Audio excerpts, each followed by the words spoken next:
The first time I heard him say it, I thought it was just a phrase. Consider your files purged. No loose ends. The words rolled off Marcus Hale's tongue like law. Cold, sharp, final. He always said them with that smug curl of his lip, the same one he wore when crushing someone else's career under his heel. But that day, that phrase wasn't just his victory lap. It was supposed to be my execution.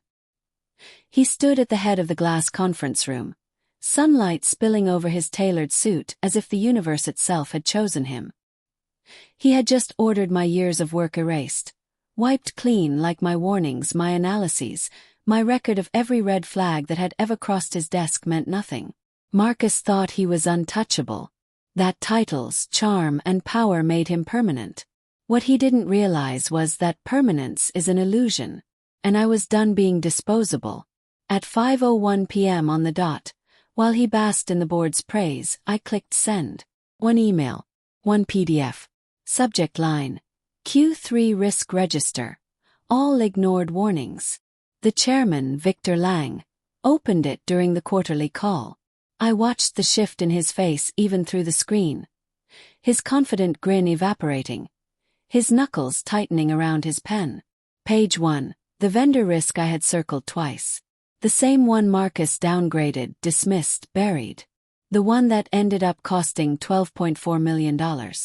By page 3, my words were standing toe-to-toe with his lies. My reports beside his doctored presentations. Truth against fabrication. Receipts against rhetoric. And then silence. Victor's mic muted. But the faint bleed of his voice still slipped through the call. Get legal on the line. And find out where she is. I leaned back in my chair, sipping coffee that had gone cold hours earlier. They didn't need to find me. I was exactly where I wanted to be. Present in every page of that PDF. I wasn't always their enemy. Once I believed in Marcus. I thought his brilliance was real. He called me his risk radar. The one who could see around corners. I even let myself believe the late-night whispers over my desk were respect, maybe even trust.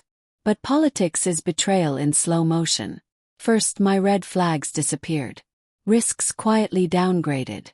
My phrasing, my slides, cut and pasted into his glossy decks without the warnings attached. Then came the breach. A vendor I had begged him to reconsider. He'd laughed it off. When the collapse hit, costing millions, he didn't panic. He smirked. That's when I knew. Marcus wasn't blind. He was burying the bodies. So I stopped fighting. Played along. Smiled. He nodded. I purged exactly what he asked me to purge. At least the copies he could see. The real archive. That was mine. Encrypted. Redundant. Untraceable. Weighted. When he finally called me into the glass room of promotion announcements, he didn't even blink. Your role is redundant, he said. You'll get a severance package. Consider this closure. Closure.